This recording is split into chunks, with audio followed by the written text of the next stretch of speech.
Now this is something unique I've never seen before. This is a firming or press wheel, and this is a previous Needham Ag model. And it's split right down the middle, and you can see the molding line on there.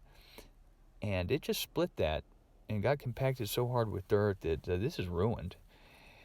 And I had to dig that out with a scraper, and I'll show you here coming up. But I called Phil Needham himself, and he said that he's had complaints with farmers, though rare, from his older model.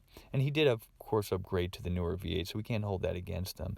And the only thing I could think of that possibly, though I'm sure it's not it, is that on this particular drill, they had the square high density springs. It causes more down pressure, and the joints of the firming joint was smooth as silk, and so it was keeping it down just fine. So it wasn't a seized joint that just keeping it just pressing and scraping down in the furrow on the dirt. So I don't know. I think it just wore out. And this is Needham's newer V8. It's good. I put a lot of them on.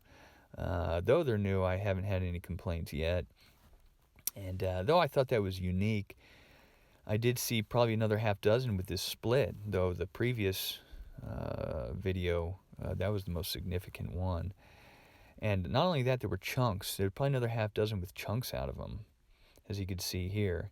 And, John Deere came out with their new Pro Series, and it's a solid piece that they're, taking from the lead of the aftermarket. But how good they are, that remains to be seen.